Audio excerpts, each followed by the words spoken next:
hice, por cierto, y si me da tiempo lo voy a leer, otra curiosa reflexión sobre la vejez, porque me quedé corto con lo que dije la otra vez sobre Serrat, sobre el pequeño monólogo que hizo Serrat en TikTok a raíz de unas jornadas sobre gente mayor a la que lo invitaron. Y él, bueno, pues asumió una actitud con la que yo estoy en desacuerdo, independientemente de lo bien que me cae.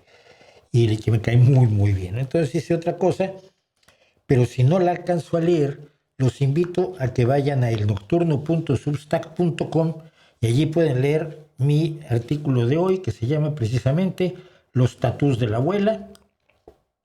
Tiene esta preciosa ilustración de una señora que cuenta ella cómo le gusta hacerse tatús y sentirse como la ven que se siente.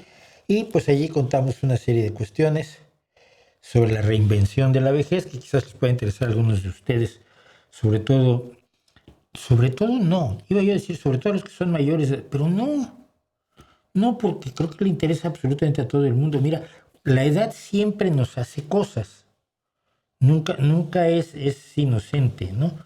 La edad te quita la inocencia de la infancia cuando llegas a la adolescencia y te trae una de broncas, todas las broncas que tienen en la adolescencia y esos enamoramientos de imposibles absolutos que te carcomen las noches y te amargan los días y hacen que no apruebes el examen de matemáticas, ni el de física, ni el de civismo, ni el de educación física, y que te preocupes por un mundo que no sabes cómo te va a recibir cuando salgas de la escuela, que finalmente es una burbujita protegida. Y luego pues eres adulto y entonces abandonaste un montón, perdiste un montón de cosas de la adolescencia.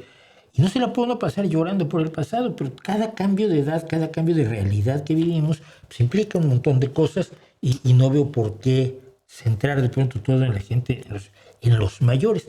Y hay una cosa que decía yo que sí quiero repetir.